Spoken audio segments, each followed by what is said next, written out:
football, s'il n'y a pas d'erreur, il n'y a pas de but. Cette assertion est nettement mieux perçue quand la faute vient du gardien. Un joueur de champ qui fait une erreur dans le jeu, automatiquement son coéquipier peut corriger l'erreur. Alors que le gardien de but qui fait une erreur, automatiquement derrière lui, il n'y a personne.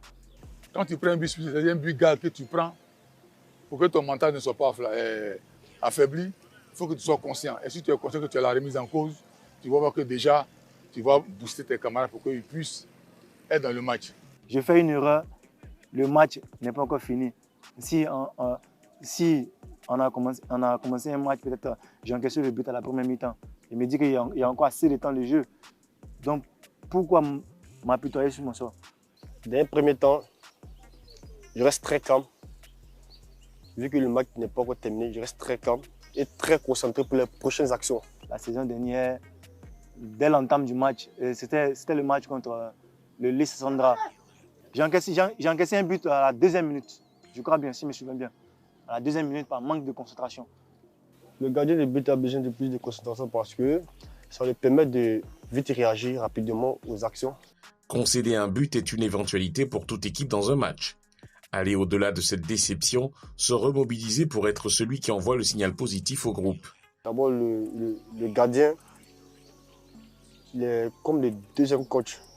Donc du coup, le mental, là, ça compte beaucoup. Si un gardien a un mental fort, ça veut dire qu'il sera au plus 40% de l'équipe. Le mental, c'est de rester costaud, tranquille et ne pas me laisser déstabiliser. Sa capacité à pouvoir gérer et la pression des dirigeants, de ses entraîneurs, de ses encadreurs, par moments aussi de ses proches. Oh, je crois que mon gardien, il a un mental beau fixe. Il n'est pas encore un grand gardien ou un excellent gardien. Donc, ce mental à 100%, ils ne l'ont pas encore parce que c'est des gens, quand ils prennent une but déjà, ils sont affaiblis. Parfois touché, mais jamais coulé. C'est-à-dire, il y aura des moments où je serai touché mentalement, mais ça ne sera pas éternel. Améliorer son état d'esprit, c'est un processus qui se prépare. L'exercice est, spécifique de tout ça avec les gardiens de but est très différent des exercices spécifiques avec les joueurs de champ.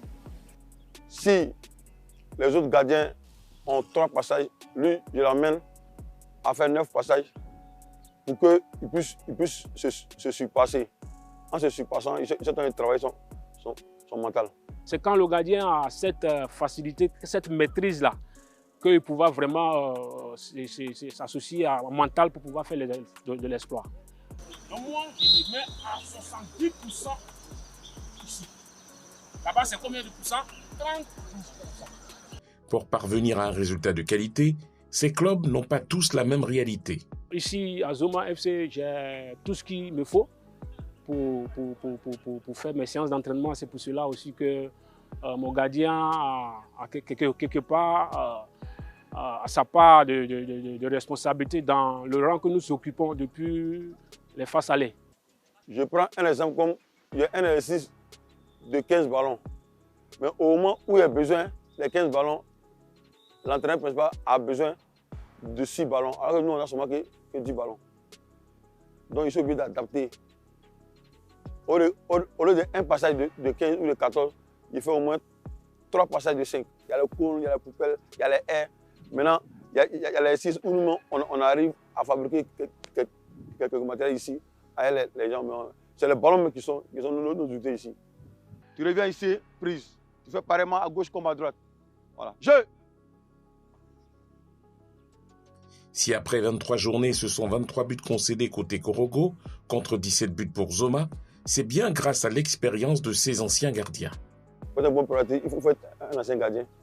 Parce que là, tu as vécu la chose, tu l'as fait. Et il y a des paramètres où tu maîtrises bien. Les solutions où tu vas les chercher dans les documents, dans les vidéos. Toi-même, tu as ces solutions-là parce que tu l'as pratiqué. Je n'ai pas un truc, l'accompagnement d'un psychologue. Non, c'est moi-même, il me réfère sur moi-même. Voilà, il me réfère à ma carrière, comment il me comportait, comment il faisait tout, s'il était en difficulté, quelle solution il trouvait en même temps. CO Korogo et FC Zoma enregistrent respectivement 8 et 11 clean sheets, des performances qui découlent de leur relation. Moi, je travaille plus avec mon entraîneur. Mon entraîneur, il est plus comme un grand frère, un papa, un conseiller pour moi. Voilà, donc je me confie beaucoup à lui. Donc lui, étant sur le banc, il m'observe et il me donne certains exercices qui m'amènent à oublier totalement le match qui est passé et à me concentrer encore plus sur le match suivant. Il faut beaucoup communiquer avec lui, il faut savoir quoi lui dire, il faut savoir lui remonter, il faut savoir le booster. Bon, à la maison, il n'y a pas d'exercice mental.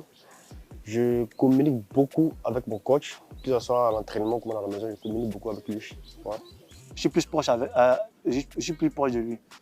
Donc c'est lui qui généralement les veilles des matchs me donne certains exercices afin que je puisse travailler.